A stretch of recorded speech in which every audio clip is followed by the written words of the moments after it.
In today's video, I'm going to teach you how to export reports to PDF in QuickBooks Online. If you need to save a report for your records, share it with your team, or send it to an accountant or client, exporting it as a PDF is a simple and reliable option. I'll walk you through the full process from opening QuickBooks Online to saving the finished file on your computer. Start by signing in to your QuickBooks Online account. Once you're logged in, make sure you're on the main dashboard so you can easily access the navigation menu and find the report you want. Next, go to the left-hand menu and select Reports. This is where QuickBooks stores all of your standard and custom reports. If you already know the name of the report you need, you can use the search bar to find it more quickly. Now open the report you want to export. Click on the report name to load it. Depending on the type of report and the amount of data in your company file, it may take a moment to appear.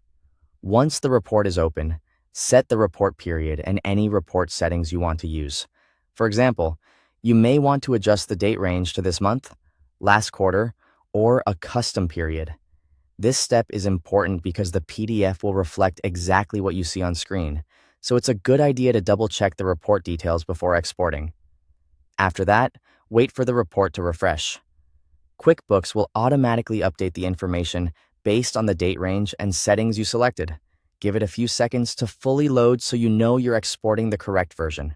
When the report is ready, go to the top of the report and click the print icon.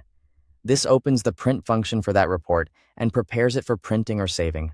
Next, wait for the print window or print preview to load. This may open in a new browser tab or a system print dialog, depending on your browser and device. In the print options, choose Save as PDF as the destination. This tells your computer that instead of printing a paper copy, you want to create a PDF file. Then choose the location where you want to save the file. Pick a folder that will be easy to remember, especially if you plan to access the report again later. Finally, click Save to export the report as a PDF. Once the file is saved, you can open it, review it, share it, or store it for your records. Thanks for watching.